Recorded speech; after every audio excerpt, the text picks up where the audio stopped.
Au niveau national, quelles sont les estimations des besoins en investissement de développement et surtout pour les infrastructures?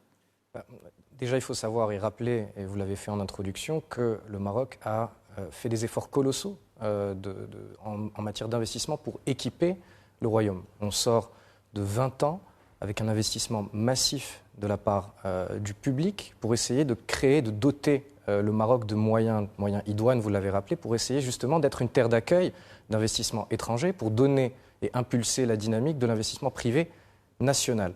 Et donc, quand on regarde les chiffres qui ont été présentés par le rapport sur le nouveau modèle de développement, on voit que en fait, cette situation n'est pas durable, ne peut pas être durable si l'objectif, qui est celui qui a été fixé par le gouvernement, est de créer de l'emploi pérenne. Alors si on regarde aujourd'hui le rapport relatif, vous l'avez précisé au démarrage, on est à 1/3 d'investissement privé, 2/3 d'investissement public.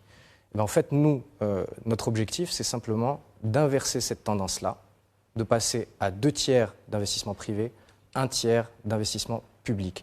Et ça, sans pénaliser pour autant la dépense en infrastructure du royaume. On va continuer d'investir. Il y a des grands plans qui ont été annoncés, notamment au niveau ferroviaire. Il y a la création de nouveaux ports également. Il y a la création de lignes d'autoroutes additionnelles. Donc en fait, la dépense va perdurer puisqu'elle va accompagner la croissance du royaume. Mais il va falloir que le secteur privé joue un rôle davantage prépondérant dans le développement de ces infrastructures. Donc pour répondre à votre question, la dépense va continuer, le trend, y compris en infrastructure, va se maintenir. Il faut simplement que le ratio change au cours du temps. Est-ce qu'on a une idée justement sur ce ratio, sur les estimations de ce ratio, de l'apport que devrait avoir le secteur privé en termes de besoins de financement?